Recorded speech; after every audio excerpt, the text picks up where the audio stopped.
Hey guys, तो आज हम बात करेंगे दो लीगल टर्म्स के बारे में जो लॉ में बहुत ज्यादा यूज होती हैं। एक होता है इंस्ट्रूमेंट, एक होता है डॉक्यूमेंट। इंस्ट्रूमेंट और डॉक्यूमेंट में क्या फर्क होता है सर, समझ लो। डॉक्यूमेंट मतलब सिंपल सी भाषा में हर वो चीज जिसके ऊपर anything on which something is written, जिसके ऊपर कुछ भी लिखा है वो document. Example book, example newspaper, ये सब क्या है? डॉक्यूमेंट है जिस पे कुछ लिखा है। लेकिन इंस्ट्रूमेंट क्या है? इंस्ट्रूमेंट एक ऐसा डॉक्यूमेंट है विच क्रिएट्स राइट और liability in favour of another person.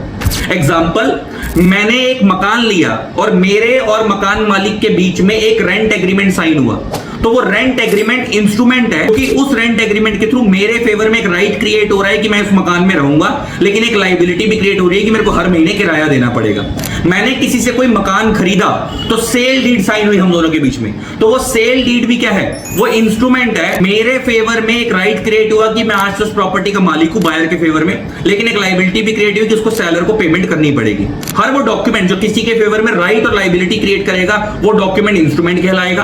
अगर वो राइट और लायबिलिटी किसी के फेवर में क्रिएट नहीं कर रहा, सिर्फ ओनली खाली चीज लिखी हुई है उसके ऊपर, से बुक हो गया, न्यूज़पेपर हो गया, लव लेटर हो गया, ये सब खाली क्या है? डॉक्यूमेंट्स है, इंस्ट्रूमेंट्स नहीं है। आई होप आपको वीडियो अच्छी लगी होगी। Thanks a lot, bye bye.